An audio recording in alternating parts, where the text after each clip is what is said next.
Hello movie lovers, welcome to movie tracker. Raja Saab trailer ఇప్పుడే చూశానని ఒక్క ముక్కలు చెప్పాలంటే ట్రైలర్ మాత్రం అదిరిపోయింది. 0.25 స్పీడ్లో చూస్తే నాకైతే మైండ్ బ్లోయింగ్ డీటెయిల్స్ కనిపించాయి. అవేంటో ఈ వీడియోలో డిస్కస్ చేద్దాం. అంతకన్నా ముందు ప్రభాస్ ఫ్యాన్స్ ఎవరైతే ఈ వీడియో చూస్తున్నారో అర్జెంటుగా లైక్ కొట్టేయండి. ట్రైలర్ చూసిన తర్వాత డైరెక్టర్ మారుతి మూవీని గట్టిగానే ప్లాన్ చేశారనిపిస్తోంది. ఇది జస్ట్ హారర్ మూవీలో మాత్రమే అనిపించట్లేదు, ఇందులో చాలా లేయర్స్ ఉన్నాయి. హారర్, ఫాంటసీ, సైకలాజికల్, కామెడీ ఇలా చాలా జానర్స్ ఉన్నాయి. బాహుబలి తర్వాత ప్రభాస్ ఆల్మోస్ట్ అన్ని సీరియస్ అండ్ ఓవర్ వెయిట్ ఉన్న క్యారెక్టర్స్ చేశారు. కానీ ఈ మూవీలో మాత్రం ఫుల్ కామెడీ చేసే క్యారెక్టర్లు కనిపించనున్నారని అర్థమవుతుంది. ఇది ఫ్యాన్స్కే కాదు, కామన్ ఆడియన్స్ కూడా ఒక రిఫ్రెషింగ్ ఫీల్ వస్తుంది. చాలా రోజుల తర్వాత మనలో ఒకటిగా కనిపించే ప్రభాస్ను చూడనున్నాం. ఇక ట్రైలర్ విషయానికి వస్తే నా అంచనా ప్రకారం ఒక ఊర్లో ఒక రాజు ఉండేవాడు. అతనికి చంద్రముఖి సినిమాలో ఉన్నట్టు ఒక పెద్ద రాజమహల్ ఉండేది. ఆ రాజు దగ్గర భారీగా ధనం ఉండేది. ఆ ఇల్లన్నా ఆ సంపదన్నా రాజుకు చాలా ఇష్టం. ఎలా చెప్తున్నానంటే అప్పట్లో రిలీజ్ చేసిన టీజర్లో అతనే చెప్తాడు కాబట్టి. ఈ ఇల్లు నా దేహం, ఈ సంపద నా ప్రాణం, నా తదనంతరం కూడా దీన్ని నేను మాత్రమే అనుభవిస్తాను. ఆ రాజు మామూలుడు కాదు, క్రూరుడు, మాంత్రికుడు, సైకాలజిస్ట్, హిప్నోటిస్ట్ ఇలా ఎన్నో శక్తులు ఉంటాయని ఈ డైలాగ్ ద్వారా తెలుస్తుంది. ఆయన 4 మంత్రాలు చదువుకున్న మాయల ఫకీర్ కాదు. He's exorcist, psychiatrist, hypnotist. Brain తో గేమ్ ఆడుతున్నాడు. సో అతను ఏదో కారణం చేత చనిపోతాడు. ఆ మహల్ పై, ధనంపై అతనికున్న ఆశ వల్ల అతను ఒక ప్రేతాత్మగా మారి అదే ఇంట్లో ఉంటాడు.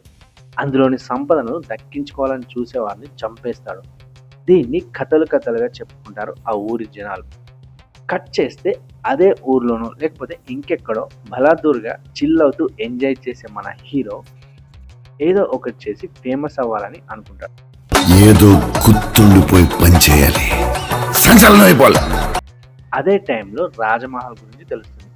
ఇంకేముంది, అందులోకి వెళ్ళి ఆ సంపదను దక్కించుకోవాలనుకుంటాడు. ముందే చెప్పినట్టు రాజమహల్లో ఉన్న ఆ ప్రేతాత్మ మామూలుది కాదు. అందులోకి ఎవరూ రావద్దని ఎన్నో అడ్డంకులు క్రియేట్ చేసి పెడుతుంది. వాటర్, అందులో మొసలి, ఇక్కడ ఏనుగు, ఇంకా విచిత్రమైన జీవులను సెటప్ చేసి పెడుతుంది. అవి దాటుకొని వచ్చిన సైకలాజికల్గా కూడా ఫుల్ కన్ఫ్యూజ్ చేస్తాడు. ఈ సీన్స్ని బట్టి ఈ విషయాన్ని అర్థం చేసుకోవచ్చు. ఫైనల్గా ఆ డబ్బును మన హీరో ఎలా దక్కించుకున్నాడన్నదే స్టోరీ అయి ఉంటుందని నా అంచనా. చాలా వరకు మూవీ మాత్రం ఆ రాజమహల్లోనే ఉండే అవకాశం ఉంది. క్లైమాక్స్ మాత్రం భారీగా ప్లాన్ చేసినట్టు అర్థమవుతుంది. ఈ సీన్ క్లైమాక్సే అయి ఉంటుంది. అంతేకాకుండా ఆ ఆత్మ ప్రభాస్లోకి వస్తుందని ఈ సీన్ ద్వారా తెలుస్తుంది. హీరోకు ఆ ప్రేతాత్మకు కూడా ఏదో కనెక్షన్ ఉండే ఉంటుందన్నది నా అంచనా.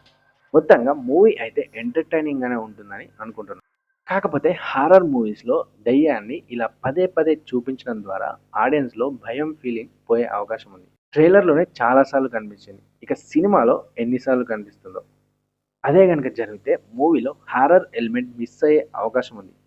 ఏదేమైనా ప్రభాస్ అన్న మాత్రం చాలా రోజుల తర్వాత ఒక బుజ్జిగాడి లాంటి out and out mass and comedy రోల్లో కనిపించనున్నాడు. సో ఇదండి రాజాసాబ్ ట్రైలర్లోని నాకు కనిపించిన కొన్ని డీటెయిల్స్. వీడియో నచ్చినట్టయితే లైక్ చేయడం మర్చిపోకండి. మరిన్ని interesting and latest movies, reviews and updates కోసం మన ఛానల్ మూవీ ట్రాకర్ని సబ్స్క్రైబ్ చేసుకోండి. Thank you for watching this video. Have a good day. By. జై హింద్.